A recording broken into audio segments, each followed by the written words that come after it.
ಶ್ರೀಕೃಷ್ಣಾಯ ನಮಃ. ವಸುದೇವಸುತಂ ದೇವಂ ಕಂಸಚಾಣೂರಮರ್ದನಂ ದೇವಕೀ ಪರಮಾನಂದಂ ಕೃಷ್ಣಂ ವಂದೇ ಜಗದ್ಗುರುಂ. ಬ್ರಹ್ಮಸ್ಥಾನ ಸರೋಜಮಧ್ಯವಿಲಸತ್ ಚೀತಾಂಶುಪೀಠಸ್ಥಿತಂ ಸ್ಫೂರ್ಜತ್ಸೂರ್ಯರುಚಿಂ ವರಾಭಯಕರಂ ಕರ್ಪೂರಕುಂದೋಜ್ವಲಂ ಶ್ವೇತಸ್ರಗ್ವಸನಾನುಲೇಪನಯುತಂ ವಿದ್ಯುದೃಚಾ ಕಾಂತಯ ಸಂಶ್ಲಿಷ್ಟಾರ್ಧತನುಂ ಪ್ರಸನ್ನವದನಂ ವಂದೇ ಗುರುಂ ಸಾದರಂ. ಶ್ರೀಗುರುಭ್ಯೋ ನಮಃ.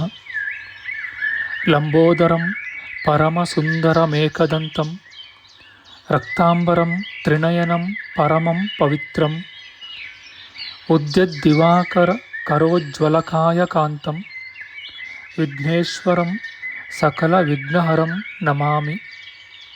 ತ್ವಾಂ ದೇವ ವಿಘ್ನದಲನೇತಿ ಚ ಸುಂದರೇತಿ ಭಕ್ತಿಪ್ರಿಯೇತಿ ಸುಖದೇತಿ ಫಲಪ್ರದೇತಿ ವಿದ್ಯಾಪ್ರದೇತ್ಯಗಹರೇತಿ ಚ ಯೇ ಸ್ತುವಂತಿ ತೇಭ್ಯೋ ಗಣೇಶವರದೋ ಭವ ನಿತ್ಯಮೇವ. ಶ್ರೀ ಮಹಾಗಣಪತಯೇ ನಮಃ. ಯಾ ಕುಂದೇಂದು ತುಷಾರಹಾರಧವಳ ಯಾ ಶುಭ್ರ ವಸ್ತ್ರಾವೃತ ಯಾ ವೀಣಾ ವರದಂಡಮಂಡಿತಕರ ಯಾ ಶ್ವೇತ ಪದ್ಮಾಸನ ಯಾ ಬ್ರಹ್ಮಾಚ್ಯುತ ಶಂಕರ ಪ್ರಭೃತಿಭಿಃ ದೇವೈಃ ಸದಾ ವಂದಿತಾ ಸಾ ಮಾಂ ಪಾತು ಸರಸ್ವತೀ ಭಗವತಿ ನಿಶ್ಶೇಷ ಜಾಡ್ಯಾಪಃ. ಶ್ರೀ ಸರಸ್ವತ್ಯೇ ನಮಃ.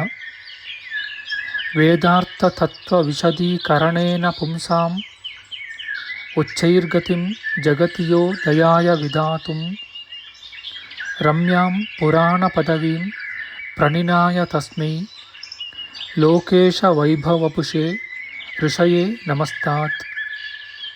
ತಸ್ಮೈ ವ್ಯಾಸಾಯ ಮುನಯೇ ಸರ್ವಜ್ಞಾಯ ಮಹರ್ಷಯೇ ಪರಾಶರ್ಯಾಯ ಶಾಂತಾಯ ನಮೋ ನಾರಾಯಣಾತ್ಮನೆ. ಶ್ರೀ ವ್ಯಾಸಾಯ ನಮಃ.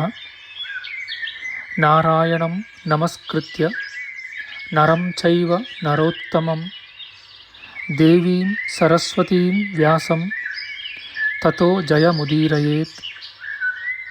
ಕನಕರುಚಿದುಕೂಲಃ ಕುಂಡಲೋಲ್ಲಾಸಿಗಲ್ಲಃ ಶಮಿತಭುವನಭಾರಃ ಕೋಪಿ ಲೀಲಾವತಾರಃ ತ್ರಿಭುವನ ಸುಖಕಾರಿ ಶೇಷಶಾಯೀ ಮುಕುಂದೋ ಪರಿಕಲಿತರಮಾಂಗೋ ಮಂಗಲಂ ನಸ್ತನೋತು.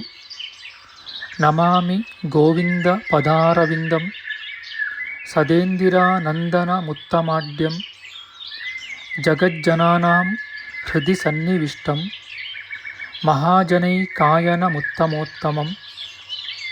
ನಮಸ್ತೆ ಚಕ್ರಹಸ್ತಾಯ ಶಾಂಗಹಸ್ತಾಯ ತೇ ನಮಃ. ನಂದಹಸ್ತಾಯ ತೇ ವಿಷ್ಣೋ ಶಂಖಹಸ್ತಾಯ ತೇ ನಮಃ. ಓಂ ನಮೋ ವಾಸುದೇವಾಯ ನಮಃ ಸಂಕರ್ಷಣಾಯ ಚ ಪ್ರದ್ಯುಮ್ನಾಯ ನಮಸ್ತುಭ್ಯಂ ಅನಿರುದ್ಧಾಯ ತೇ ನಮಃ. ಅನಾಕಾರೋ ಮಹೋಜಾಶ್ಚ ಯಶ್ಚಾದೃಷ್ಟಗತಿರ್ದಿವಿ ಜಗತ್ಪೂಜ್ಯೋ ಜಗತ್ಪ್ರಾಣಂ ತಂ ವಾಯುಂ ಪ್ರಣಮಾಮ್ಯಹಂ. ವಾಯುರೂಪಿ ಪರಮಾತ್ಮನೇ ನಮಃ. ಪ್ರಿಯ ಬಾಂಧವರೇ, ನಮ್ಮ ಈ ಶ್ರೀ ಲಾಲೀಕೃಷ್ಣ ಚಾನಲ್ಗೆ ಸ್ವಾಗತ. ಹಿಂದಿನ ವಿಡಿಯೋದ ಮುಂದುವರಿದ ಭಾಗವಾದ ಇಂದಿನ ವಿಡಿಯೋದಲ್ಲಿ ನಾವು ಶ್ರೀಮದ್ ವಾಯು ಮಹಾಪುರಾಣದ ಪ್ರಥಮ ಖಂಡದ 30ನೇ ಅಧ್ಯಾಯದ ಪಂಚಮಾಂಶದ ವಿಚಾರ ಮಾಡೋಣ. ಈ ಅಧ್ಯಾಯದಲ್ಲಿ ದಕ್ಷ ಶಾಪ ವರ್ಣನೆ, ದಕ್ಷ ಪ್ರಜಾಪತಿಯ ಜನನ, ಸತೀದೇವಿಯ ಉತ್ಪತ್ತಿ, ರುದ್ರದೇವನ ವಿವಾಹ, ಸತೀದೇವಿಯ ದೇಹತ್ಯಾಗ, ಈಶ್ವರನ ಶಾಪ, ಪುನಃ ದಕ್ಷನ ಜನನ, ಈಶ್ವರ ಸ್ತೋತ್ರದ ವಿಚಾರ ಮಾಡೋಣ. ಶ್ರೀಕೃಷ್ಣಾಯ ನಮಃ. ಉಮಾದೇವಿಯು ಹೇಳುತ್ತಾಳೆ, ಪ್ರಿಯನೇ, ನೀನು ಅಪ್ರಾಕೃತನೂ ಭಗವಂತನೂ ಸರ್ವರಕ್ಷಕನೂ ಆಗಿರುವುದೇನೋ ನಿಜ. ಆದರೆ ಸಮಸ್ತರಾದ ಹೆಣ್ಣು ಮಕ್ಕಳ ಸಂಗಡ ತನ್ನನ್ನು ತಾನೇ ಹೊಗಳಿಕೊಳ್ಳುವುದು ಯುಕ್ತವಾಗಿ ತೋರುವುದಿಲ್ಲ. ಕಾರ್ಯಗಳ ಮೂಲಕ ತಿಳಿಸಬೇಕು ಎಂದಳು. ಈಶ್ವರನು ಹೇಳುತ್ತಾನೆ, ಎಲೋ ಪ್ರಿಯಳೇ, ನಾನು ನನ್ನನ್ನು ಕೇವಲ ಹೊಗಳಿಕೊಳ್ಳುವುದಿಲ್ಲ. ನನ್ನ ಶಕ್ತಿಯನ್ನು ನೋಡು. ಎಲೆ ಪ್ರಿಯಳೇ, ಒಂದು ಭೂತವನ್ನು ಸೃಷ್ಟಿಸುತ್ತೇನೆ, ಅದರ ಸಾಮರ್ಥ್ಯವನ್ನು ನೋಡು. ಅದರಿಂದ ಯಜ್ಞದಲ್ಲಿ ನನಗೆ ಬರಬೇಕಾದ ಹವಿರ್ಭಾಗವೆಲ್ಲವೂ ತಾನಾಗಿಯೇ ಬರುವುದೆಂದನು. ಭಗವಂತನಾದ ಈಶ್ವರನು ಅತಿ ಪ್ರಿಯಳಾದ ಪಾರ್ವತಿಗೆ ಹೀಗೆ ಹೇಳಿ ತನ್ನ ಮುಖದಿಂದ ಪ್ರಳಯಾಗ್ನಿಗೆ ಸಮವಾದ ಮತ್ತು ಭಯಂಕರವಾದ ಭೂತವೊಂದನ್ನು ಸೃಷ್ಟಿಸಿದನು. ಈಶ್ವರನು ಸಹಸ್ರ ಸಂಖ್ಯಾಕವಾದ ಶಿರಸ್ಸು, ಪಾದ, ನೇತ್ರ ಇವುಗಳುಳ್ಳವನು. ಸಹಸ್ರಾರು ಗುದ್ದಲಿ, ಬಾಣಗಳು, ಶಂಖ, ಚಕ್ರ, ಗದೆಗಳು, ಪ್ರಕಾಶಿಸುವ ಧನುಸ್ಸನ್ನು ಇವುಗಳನ್ನು ಧರಿಸಿರುವ ಸಾವಿರಾರು ಹಸ್ತಗಳುಳ್ಳವನು. ಮಹಾಭಯಂಕರನು, ಕೊಡಲಿ ಕತ್ತಿಗಳನ್ನು ಧರಿಸಿರುವವನು. ರೌದ್ರನು, ಘೋರ ರೂಪದಿಂದ ಪ್ರಕಾಶಿಸುವವನು. ಅರ್ಧಚಂದ್ರಾಲಂಕೃತನು, ಅಧಿಕವಾದ ರಕ್ತ ಸುರಿಯುವ ವ್ಯಾಘ್ರ ಚರ್ಮಧಾರಿಯು. ಕೋರೆ ಹಲ್ಲುಗಳಿಂದ ಭಯಾನಕನು, ವಿಶಾಲ ಮುಖನು, ಮಹೋಧರನು, ಮಿಂಚಿಗೆ ಸಮವಾದ ನಾಲಿಗೆಯುಳ್ಳವನು. ಲಂಬೋಷ್ಠನು, ದೀರ್ಘಕರ್ಣನು, ದುರ್ದರ್ಶನು, ದೀರ್ಘಾಯುಷ್ಯನು, ಭಯಪ್ರದನು, ಬಲಿಷ್ಠನು, ತೇಜಸ್ವಿಯು, ಮಹಾಪುರುಷನು, ಐಶ್ವರ್ಯವಂತನು, ಲೋಕನಾಶಕನು, ಮಹಾಕಾಯನು, ಆಲದ ಮರದಂತೆ ಅತಿ ವಿಶಾಲನು, ನೂರಾರು ಚಂದ್ರಕಾಂತಿಯುಕ್ತನು, ಮನ್ಮಥನಂತೆ ಹೊಳೆಯುವವನು, ಚತುರ್ಮುಖನು, ತೀಕ್ಷ್ಣದಂಷ್ಟ್ರನು, ಮಹತ್ತಾದ ತೇಜಸ್ಸು, ಬಲ, ಆಶ್ಚರ್ಯ ಇವುಗಳಿಂದ ಕೂಡಿದವನು. ಪ್ರಳಯಕಾಲದ ಸಹಸ್ರ ಸೂರ್ಯರಂತೆ ಕಾಂತಿಯುಳ್ಳವನು, ಸಹಸ್ರಾರು ಚಂದ್ರನಂತೆ ಕಾಂತಿಯುಕ್ತನು. ಸಕಲೌಷಧಿಗಳಿಂದ ಕೂಡಿದ ಮಂದರ, ಮೇರು, ಕೈಲಾಸ, ಹಿಮಾಲಯ ಇವೇ ಮೊದಲಾದ ಪರ್ವತಗಳಿಗೆ ಸಮಾನನು. ಮಹಾಪರಾಕ್ರಮಿಯು, ಸುಂದರ ನಾಸಿಕನು, ಭಯಂಕರವಾದ ಕಪೋಲವುಳ್ಳವನು. ಅಗ್ನಿನೇತ್ರನು, ಅಗ್ನಿಜ್ವಾಲೆಗಳಿಂದ ಕೂಡಿದವನು. ಚರ್ಮಾಂಬರನು, ಮಹಾಸರ್ಪಗಳಿಂದ ಭೂಷಿತನು. ಚಂದ್ರಮೌಳಿಯು, ನಾನಾ ಪುಷ್ಪಗಳಿಂದ ಅಲಂಕೃತನು. ನಾನಾ ಗಂಧಗಳಿಂದ ವಿಲಿಪ್ತನು. ನಾನಾ ರತ್ನಗಳಿಂದ ಅಲಂಕೃತನು. ನಾನಾಭರಣಗಳಿಂದ ಭೂಷಿತನು. ಕಣಿಗಿಲೆ ಪುಷ್ಪಮಾಲಾಧಾರಿಯು, ಕೋಪದಿಂದ ತಿರುಗುತ್ತಿರುವ ಕಣ್ಣುಗುಡ್ಡೆಗಳುಳ್ಳವನೂ ಆದ ವೀರಭದ್ರ ನಾಮಕ ಭೂತವನ್ನು ಸೃಷ್ಟಿಸಿದನು. ಆ ವೀರಭದ್ರನು ಕೆಲವು ಕಾಲ ಧ್ಯಾನಿಸುತ್ತಲೂ ಗಾನ ಮಾಡುತ್ತಲೂ ಕೆಲವು ಕಾಲ ಶುದ್ಧಿ ಮಾಡುತ್ತಲೂ ಪುನಃ ಪುನಃ ಕೂಗುತ್ತಲೂ ಇರುತ್ತಾ ಜ್ಞಾನ, ಭಕ್ತಿ, ವೈರಾಗ್ಯ, ಐಶ್ವರ್ಯ, ತಪಸ್ಸು, ಸತ್ಯ, ಕ್ಷಮ, ಧೈರ್ಯ, ಪ್ರಭುತ್ವ, ಆತ್ಮಸಂಬೋಧ, ಆತ್ಮಜ್ಞಾನ ಇವೇ ಮೊದಲಾದ ಗುಣಗಳಿಂದ ಯುಕ್ತನು. ಎರಡು ಮಂಡಿಯನ್ನು ನೆಲಕ್ಕೂರಿ ಅಂಜಲಿಬದ್ಧನಾಗಿ ನಮಸ್ಕರಿಸುತ್ತಾ, ಎಲೆ ದೇವೋತ್ತಮನೇ, ಅಪ್ಪಣೆಯಾಗಬೇಕು. ಯಾವ ಕಾರ್ಯವು ನಡೆಯಬೇಕಾಗಿದೆ, ಅಪ್ಪಣೆಯಾಗಬೇಕೆಂದು ಈಶ್ವರನನ್ನು ಪ್ರಾರ್ಥಿಸಿದನು. ಆಗ ಪರಮೇಶ್ವರನು ದಕ್ಷನ ಮಹಾಯಾಗವನ್ನು ನಾಶ ಮಾಡು ಎಂದು ವೀರಭದ್ರನಿಗೆ ಆಜ್ಞಾಪಿಸಲು ಮಹಾಬಲಿಷ್ಠನಾದ ವೀರಭದ್ರನು ಸ್ವಾಮಿಯ ಆಜ್ಞೆಯನ್ನು ಶಿರಸಾವಹಿಸಿಕೊಂಡು ಉಮಾಪತಿಯ ಪಾದ ಕಮಲಗಳಿಗೆ ವಂದಿಸಿ ಹೊರಟನು.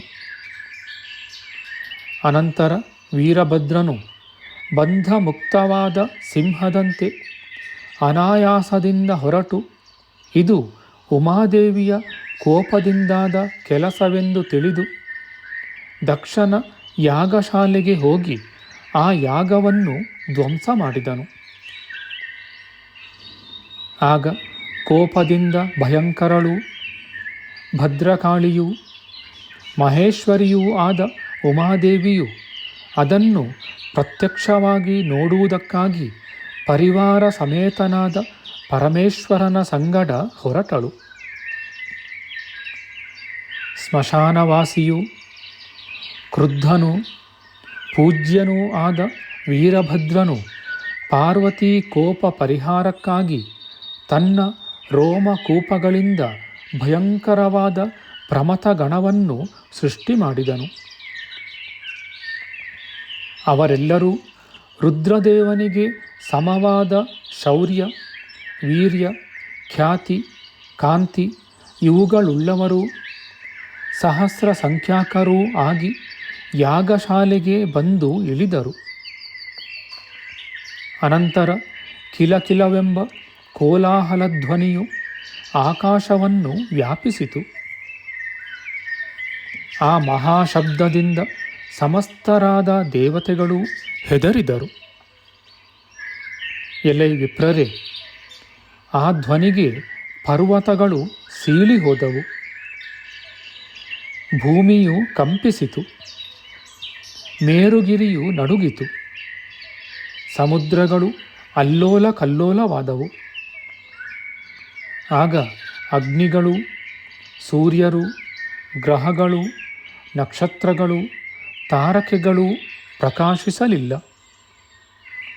ಋಷಿಗಳು, ದೇವತೆಗಳು, ದಾನವರು, ಇತರರೂ ಕೂಡ ಮಾತನಾಡಲಿಲ್ಲ. ಜಗತ್ತೆಲ್ಲವೂ ಅಂಧಕಾರಮಯವಾಗಿತ್ತು. ವಿಮಾನಗಳು ಸುಟ್ಟು ಕೆಳಗೆ ಬಿದ್ದವು. ಭಯಂಕರ ರೂಪಿಗಳು ಮಹಾಬಲಿಷ್ಠರೂ ಆದ ಕೆಲವರು ಯಾಗಶಾಲೆಯನ್ನು ಮುರಿದರು. ಇತರರು ಯೂಪಸ್ತಂಭವನ್ನು ಕಿತ್ತು ಹಾಕಿದರು. ಮತ್ತೆ ಕೆಲವರು ಮರ್ದನ ಮಾಡಿದರು. ಅನ್ಯರು ನರ್ತನ ಮಾಡಿದರು. ಕೆಲವರು ವಾಯುವೇಗವಾಗಿ ಓಡಿಹೋದರು. ಕೆಲವರು ಯಜ್ಞ ಪಾತ್ರೆಗಳನ್ನು ಒಡೆದು ಹಾಕಿದರು. ಇನ್ನು ಕೆಲವರು ಯಾಗಭವನಗಳನ್ನು ಕಿತ್ತು ಹಾಕಿದರು. ಆಕಾಶದಿಂದ ನಕ್ಷತ್ರಗಳು ಉದುರುವಂತೆ ತೋರಿತು. ಆಗ ಎಲ್ಲರೂ ಭಯಭೀತರಾದರು. ಆ ಯಾಗದಲ್ಲಿ ದೇವಭೋಗ್ಯವಾದ ಅನ್ನ, ಪಾನ, ಭಕ್ಷ್ಯ, ಭೋಜ್ಯ ಇವುಗಳ ರಾಶಿಗಳು ಪರ್ವತಾಕಾರಿಗಳಾಗಿದ್ದವು.